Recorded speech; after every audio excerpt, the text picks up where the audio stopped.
So here we have a package of yeast. This is just active dried yeast, and in a package of yeast there are 2 1/4 teaspoons. And we need to activate the yeast, so we want to put it into some warm water. And how are you going to know that the water is perfectly warm? You want to make sure that it's about 110 degrees. And you can do that by using an instant read thermometer and testing the water. And we want to put that in and let that begin the fermentation. So we want to mix that up with a fork and just let it get foamy. So we're going to put the yeast right in and add the milk.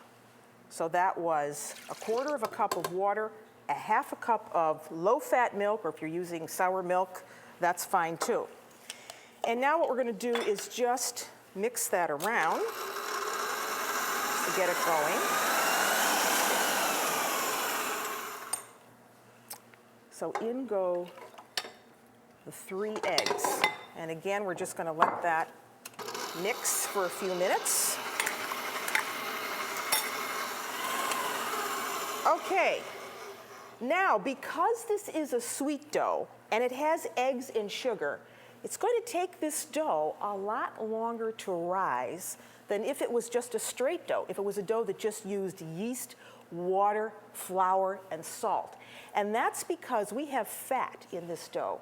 The eggs provide fat, and the butter that we're going to use provides fat. And what does that do in a yeast dough? It actually slows down the rise. So it's going to take a lot longer for this dough to rise, as opposed to, let's say, a straight dough that you were making for a pizza. So we have 4 cups of flour already measured out.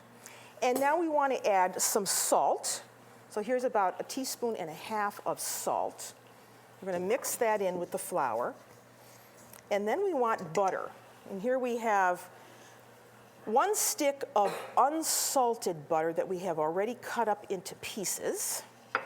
And I'm just going to break it up a little bit with my hands before I add it to the yeast mixture. So there's the sugar.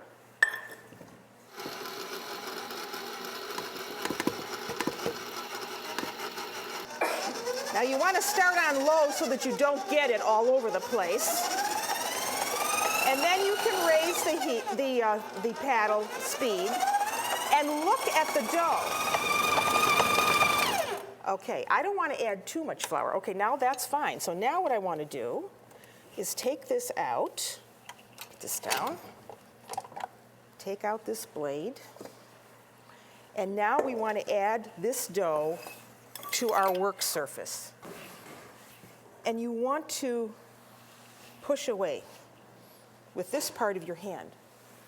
Push away. Kind of stretch the dough out. And then give it a 1/4 turn. And a bench knife is always a good thing because it helps you pick the dough up, turn the dough. If you're doing this for the first time, a bench knife is probably a good thing, a good tool to ask for in your Christmas stocking. Okay, once you have it kneaded so it isn't sticky, and you don't want to add too much flour, otherwise, you're going to toughen that dough. Get it into a ball, and then you want to put it into a bowl. You can butter the bowl if you want to. You can just leave it in the bowl. And you want to cover it. Some plastic wrap. You set this aside. This is going to take about 2 to 2.5 hours to rise, and you want to keep it in a warm place, not a hot spot. So about 75 degrees is perfect. And I think this is just a great filling for this pie. So first of all, you have to get yourself a nice mango. And then you need some dried cherries. So here we have dried cherries. If you couldn't find dried cherries, you could use raisins, cranberries. And what I want to do with these, I have a cup of those. You want to do this ahead of time. Put in a little bit of amaretto liqueur. You want to marinate those cherries for a while so that they pick up the flavor. I love gadgets in the kitchen. And this is a mango pit splitter. Isn't this cool? Whoever came up with this idea is really thinking. So I just cut the bottom off just to make this stable because mangoes are slippery. And then you say a Hail Mary. And you put this right over. Now, I've learned with using this that you've got to have the right size mango for this. And you just go down like that, and you see it just takes, isn't this cool? And you can just suck on this. This is really good. So now you have your 2 mango halves, and you can go ahead and do that scoring again, just across. And you see how that opens up. And this is a nice, perfectly ripe mango. And again, just take the flesh off. I think you get the idea. Okay. So there's our mango. We can get rid of the skins now. And after this has been sitting around, you mix those 2 together. Mix this together. This is going to go in the center of our pie. So it should look doubled and fluffy. See how that looks? See those little bubbles there? It's nice and fluffy. And now we want to knock it down, punch it down.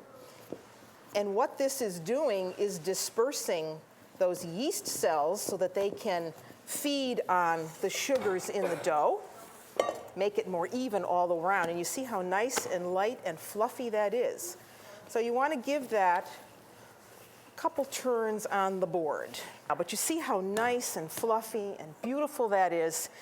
As I say, it is a gift. You want to make sure that the gluten in the dough, which was formed when you combined the water with the flour, is relaxed enough.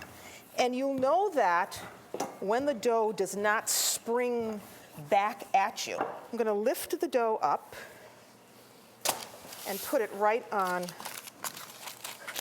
the parchment paper, stretching it out a little bit. Now the filling. We're going to heap this right in the center. So just spread it out so it's somewhat even.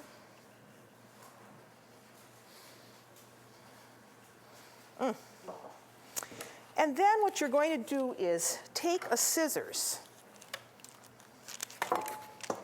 and start and make some slits around the outside edge. Remember, this is supposed to be rustic. So then you simply bring this in. Kind of fold the edges over the previous one.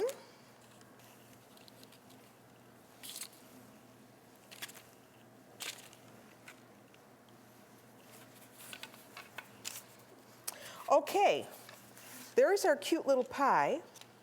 And now what we need to do is cover this. So we need to cover this with a towel. We're going to let this rise for about, 25 to 30 minutes. So here it is risen. You can see it's nice and puffy. It's ready to go into the oven. 375. Make sure that you preheat the oven first. And then you want a beaten egg, and you want to give that a brushing all over. The whole point of this is just to give it a nice shine. Looks good. Now we need to put just a little bit of coarse sugar. This is turbinado sugar.